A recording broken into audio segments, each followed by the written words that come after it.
ကျမကတော့ဒီဒိုကြီးလက်ကငယ်စိုက်ပျိုးပညာရှင်ကြီးပိုင်ဖြစ်ပါပေါ့နော်ဆေးရနာမည်လေးချက်ပြီးဆက်ပြီးပါအောင်ဟုတ်ကဲ့ပါကျွန်တော်ကတော့ဥမောင်မြင့်ပါဒီသူပြမျိုးနဲ့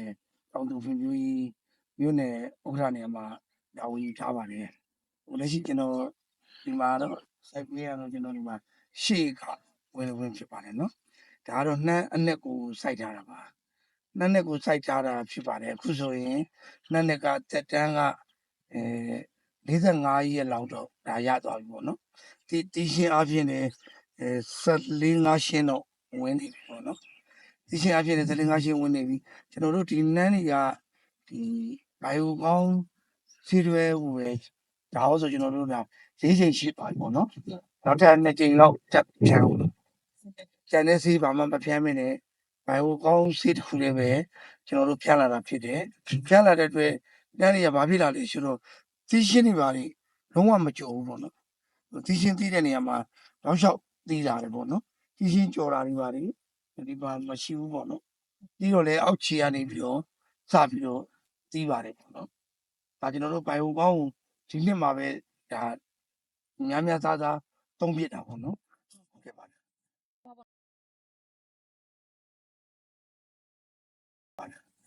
ေါ့နော်မနေ့အခြားနှစ်တွေနဲ့ဆိုင်ရောဒီဘန်ကိုကောင်းစီးရဲသုံးလိုက်လို့ပေါ့နော်ကုန်ကြစိတ်တွေပါကြတော့ဘယ်လိုဟုတ်ကဲ့အဲ့ဒါတော့တော်တော်လေးကိုတက်တာပါတယ်ကျွန်တော်တို့ဒီ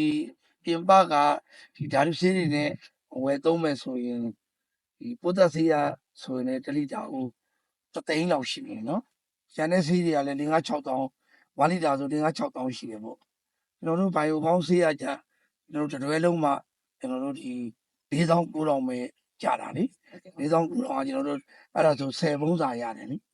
အဲ့လိုမျိုးတစ်ပတ်နဲ့တစ်ပတ်ကိုတော့ကျွန်တော်တို့ဒီတစ်ပတ်ပဲချတယ်ပေါ့9ရက်နောက်6ရက်9ရက်အဲ့လိုချပြီးတော့ပတ်တာပေါ့နော်ဟုတ်ကဲ့ရှင်အဲ့လိုတွေပတ်ထားတာပေါ့ဒါဒီမှာဒီမှာဆိုလို့ရှိရင်ပေါ့နော်ဒီအပြင်လေးတော့နည်းနည်းလေးဝါနေပေါ့နော်ဒါကကြတော့ဒီ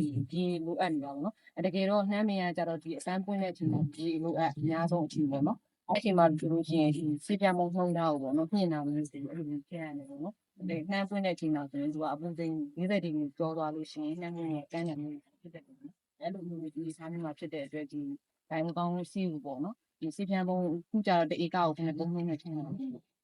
တေကောက်ပထမကနဦးအပင်ငယ်တော့ကျွန်တော်တို့4ပုံးလောက်နဲ့သွားတယ်ပေါ့နော်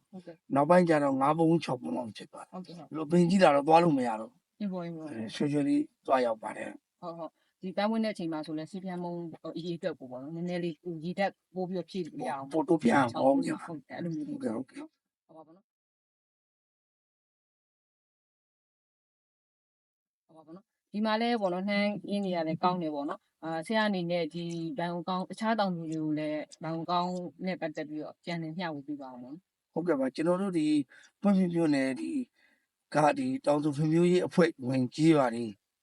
အားလုံးอ่ะပေါ့နော်ဘိုင်ဟိုကောင်းကိုတကယ်ကိုကြိုးစားပန်းစားဖြန့်တာပါကျွန်တော်တို့ဆိုရင်ဒီဒိုကြီးလက်နဲ့နန်းထက်မြန်မာကုမ္ပဏီနဲ့ထိတ်ဆက်ပြီးတော့ဘိုင်ဟိုကောင်းအတွဲကျွန်တော်တို့ဒီ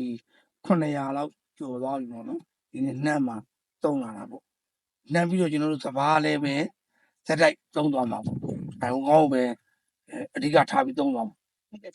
ဒီမှာဆိုရင်ဆရာကဒီဘက်ဝင်လာရှေ့ဧကရှိရလို့ခဏပြောနေတယ်ဒါရှေ့ဧကလုံးဘန်ကောင်းသုံးတာပေါ့နော်ဟုတ်ကဲ့ရှေ့ကလုံးဘန်ကောင်းတခြားကွင်းရောရှိတယ်ဆိုရင်အဲ့မှာရောဒီဘန်ကောင်းသုံးတာဟုတ်ကဲ့တခြားကွင်းလည်းသုံးထားတယ်တခြားကွင်းရလည်းဒီဘန်ကောင်းနှစ်ကြိမ်ဖြန်းပြီးပြီပေါ့ဟိုဘက်နားမှာဧက20ရှိသေးတယ်ပေါ့နော်